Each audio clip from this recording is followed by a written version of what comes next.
kad je neko trebao da se ženi, kad je tražio djevojku, jednostavno je bilo pitanje gdje radi taj momak.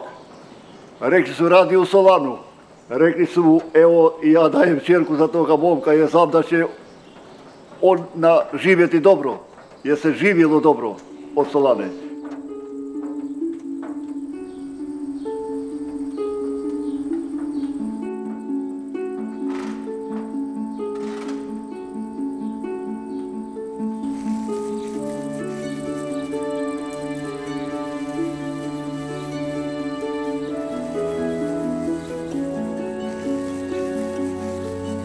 Do 500 radnika, 400-500 radnika je bilo u to vrijeme radilo.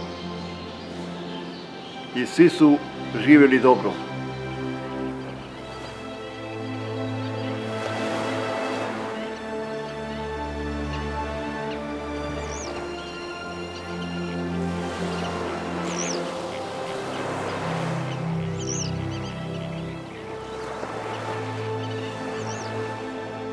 Pa to je kao gost kad ti dođe kod kuće, a kako se ponašaš prema gostu, kako si radostan kad ti neko dođe, tako i kad vidiš neku pticu. Normalno, i ona dođe da stvori svoju familiju ili vuče svoju familiju, idemo u Solanu, kao mi što kažemo idemo na more i oni imaju svoju priču. Ajmo mi u Solanu, tamo je malo lepšije, tamo je ovo, tamo je ono.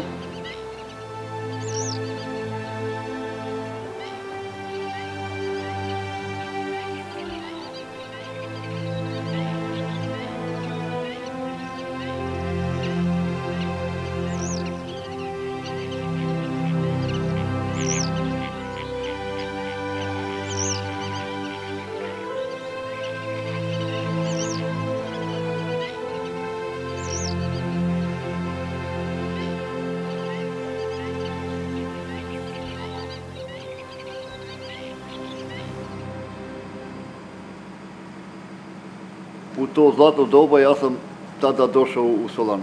Odmah sam zadužio čizme, rukavice zaštite, masku, radno odijelo, kišno odijelo, bundu, zimsku, kožnu. Što smo mi rekli, možeš da pođeš u sred Beograda. Kao je bila riječ, u sred Beograda sa tom opremom, sa tim radnim odijelima, moga si i u svadbu poći, garancijom. Imali smo kuhinju, moga si da biraš do 4 vrsta jela. Ako nije bilo dosta, moga si još uzeti hrane. Ali nije bilo potrebno, bilo je bogato. Trenutno se nalazim na Ulcinskoj solani, u hangaru ispred ovog ogromnog brda soli. Soli koja je proizvedena 2013. godine. Na našu veliku žalost, proizvodnje nema posljednje 3 godine. Imali smo 80 godina tradicije da naučimo kako se so proizvodi i šta so za ovaj region znači. Međutim, za crnogorsku javnost ta tradicija, nažalost, u ovom trenutku ništa ne znači. Bez proizvodnje soli i ovo mjesto će umrijeti, neće više postojati.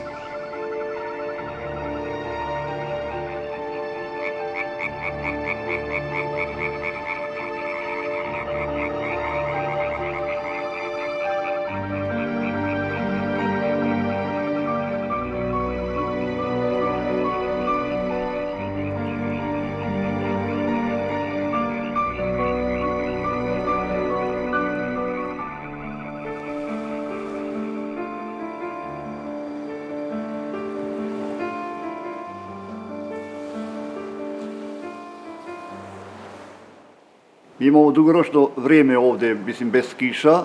Naše more je čisto, nemamo, što se kaže, ni rafinerije nafte, niti plina, nemamo ni plovila koji prolaze, na primjer, da bi pomutilo tu vodu. Voda je čista, super voda. Jedino sunce, vjetar i voda iz mora. Ulcinska solana, koja je nastala od ruku čovjeka, je upravo i mjesto i najznačajnije stanište za preko 250 vrsta ptica. Međutim, ptice ovdje dolaze samo zbog proizvodnje soli. Procedura proizvodnje soli koja podrazumijeva upumpavanje i ispumpavanje slane vode u bazene solane omogućavaju i da ogromni broj ptica, govori se o milionima, posjećuju Ulcinjsku solanu.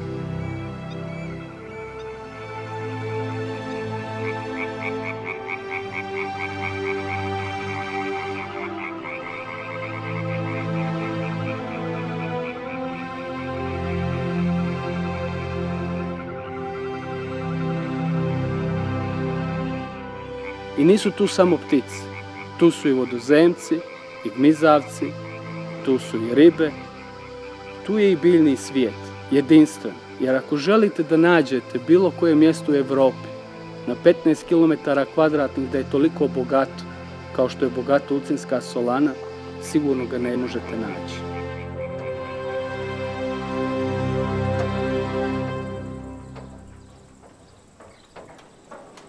A sad onaj ko dođe da posjeti solanu nema što da vidi, samo travu. Voda gdje treba da bude, ona nije. Naprimjer, kad ne vidiš kristal u solanu, onda ne vidiš ništa. Kad ne vidiš ovu pticu što nam dolazi, onda ne vidiš ništa. I za mene ne postoji solana. Solana je bilo dosta vrednost i korist, ali oni su nešto popustili, pa neko kaže to se prodaje, nego kaže nećemo da se prodaje i to sad tako to ostalo. Ljudi su živjeli od toga, od solane. To je bilo super, bilo je vrednost. Ljudi su dolazili, imali su problema sa disanjem. Jedina preporuka im je bila, pored bazena, pogotovo ujutro rano, prije što sunce osvane, da se šeta. To je bilo nenormalno, nemoguće koja prijatnost je to bila.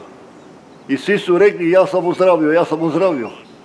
Onda blato, neko je bolovao od noge, neko od kičme. I što više si gazio i vukao te noge, na primjer po tom blatu, jači si bio.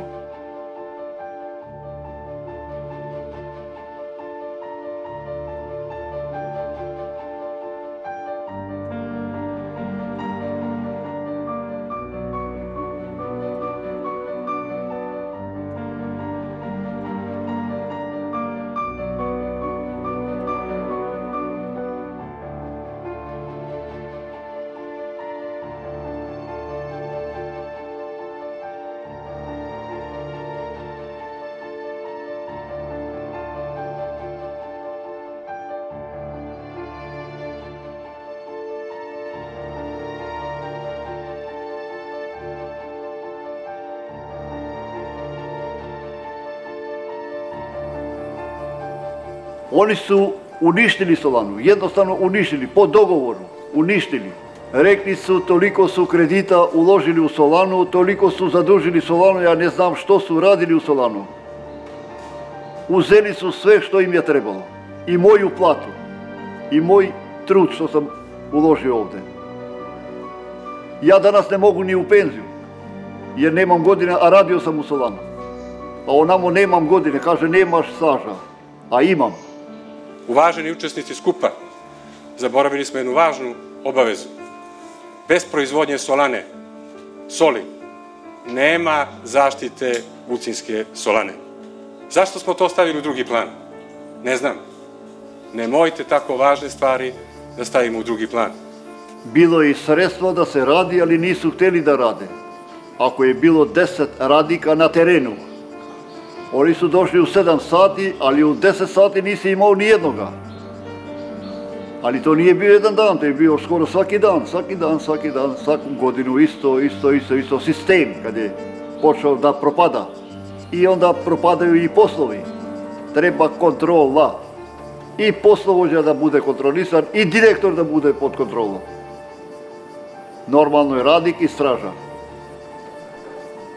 Ja sam prilikom posjete Briselu pozvao sve ljude s kojima sam komunicirao. Dajte nam najbolju praksu, dajte nam najbolja iskustva, dajte nam, pomognite da obezbijedimo nekog da dobije koncesiju za proizvodnju soli. da dođemo do kvalitetnog partnera koji će proizvoditi so i koji će na taj način obezbijediti da održimo ovaj važan prostor koji predstavlja i posebnu ikonu Crne Gore.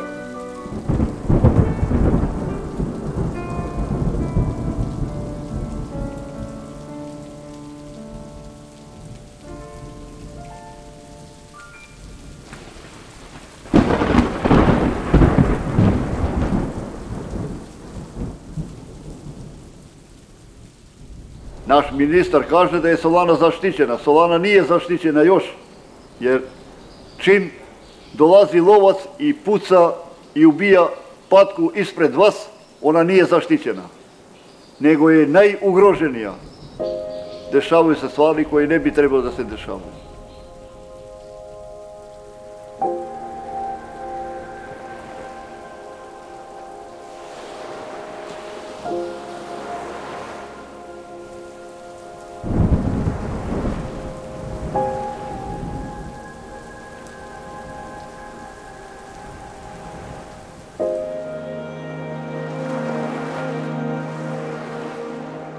Turizam iz Ulcinja se preseljava prema nama vam. To je bilo pusto, tako reći, pusto. Nije bilo pusto, ali nije bilo ovoliko ni 10% od ovoga što ima sad. Tad bile stare kuće, znači od kamena, rijetko su bile od blokova, zidane kuće i tako. To je besplanski napravljeno. Znači, nema plana, nema ništa. Kuće su napravljene kako ko je kupio plac, kako kome odgovara, nema neki red, nema kanalizacije, nema ništa od toga.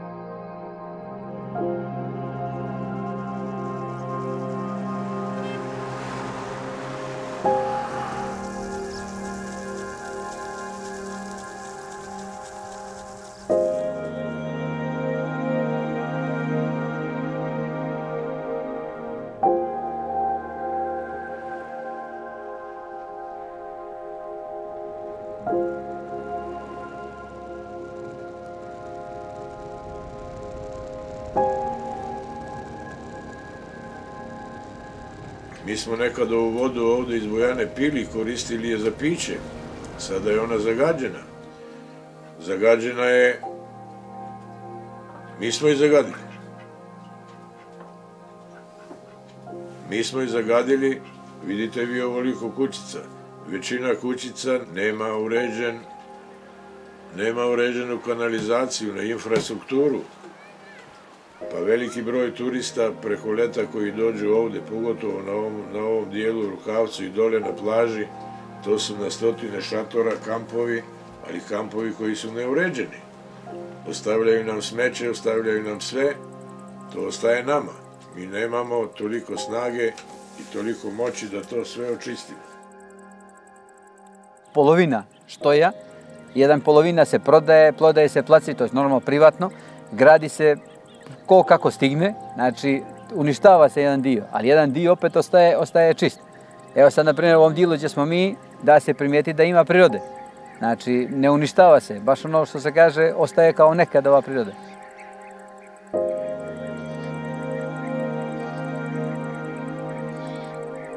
Imam i dosta godina, ali uživam u prirodi.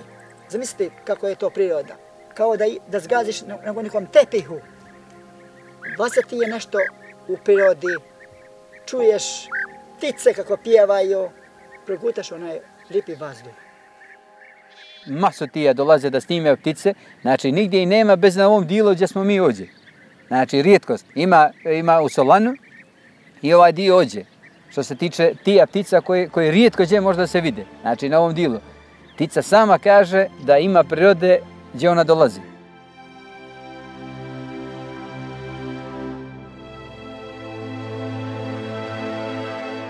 Ako tereni dozvoljavaju da se mogu napraviti još 2-3 Solane, da se proširi Solana, ne da se skrati, ili da se podijeli ovdje, da se gradi ovamo da bude za Solana, ne.